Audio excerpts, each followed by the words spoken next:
all of the films I had done were either an hour or an hour and a half. This clearly was going to be more, and we figured there are 5 years of the war, 1861 through 1865.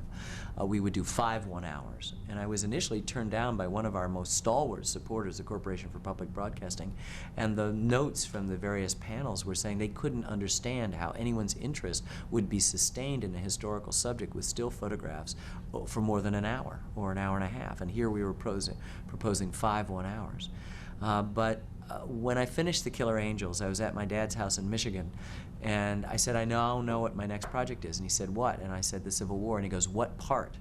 And I said, all of it. And he just shook his head and walked out of the room like my idiot son. And I think that that's been the kind of model that I was biting off more than I could chew and then figuring out how to chew it. Jeff Ward signed on immediately. I was able to lure my brother out of this, what I thought was going to be a dead end of a doctoral dissertation at Columbia, to become first an assistant and then later rose to the #2 person magnificently. He contributed some wonderful writing and was a just incredible person to work with.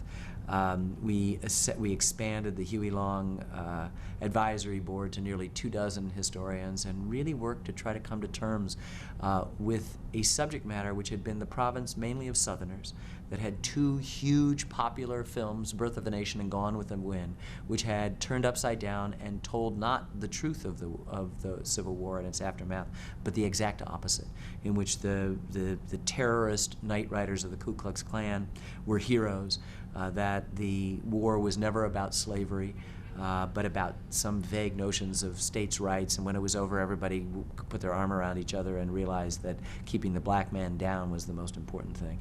And we just rejected that and went in to try to tell a film that would get at the heart of what it was like to be in those battles. We shot at 163 different archives. There was no internet then, so it was not where you could get an image over the internet. You went there, you put up your easel, and you filmed at these things. Sometimes it would be a single family in the wilds of Maine, which we'd drive 10 hours to find one photograph of Joshua Lawrence Chamberlain. Or it'd be the Library of Congress, where we set up our lights for 6-8 weeks and shot from 8:30 in the morning to 5 o'clock at night, image after image after image, sometimes shooting 10 images within one photograph. Beginning to do interviews, first with Shelby Foote and then others, fashioning with Jeff Ward a narrative that wasn't just writing to what we got, but writing stuff we were interested in, and then doing years of horse trading in the editing room. Pioneering, as we had in earlier things, this different musical relationship. Instead of recording the music after the film is done, recording it before we begin editing, so that the music is as authentic and organic a component and therefore as memorable as they are in our film. In fact, the soundtrack, which we had, in documentary films never had soundtracks, went gold. I mean, that was just unheard of once the film was released. In the middle of it, we realized this wasn't going to be 5 1-hours. We didn't have 5 episodes, we had 9.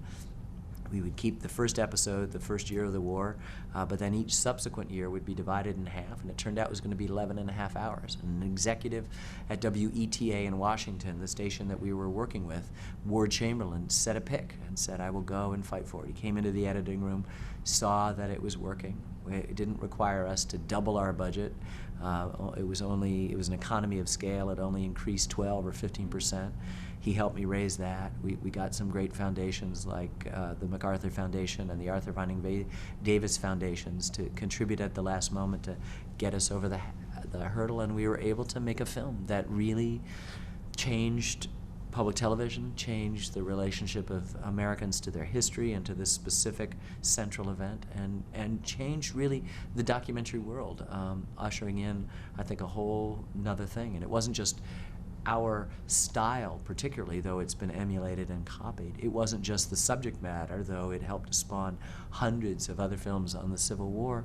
It wasn't just whatever talent we brought to it. I think it was the notion that history could be entertaining, that documentaries could reach large audiences, that books could be bestsellers, that the tapes could fly out of the stores, that there could be, that documentary had a lucrative thing. And so what you saw coinciding with the explosion of cable was the justification of dozens of channels who've basically had as their bread and butter a kind of documentary form based in some way, shape, or form on some reaction to, copying of, or just admiration for the Civil War series.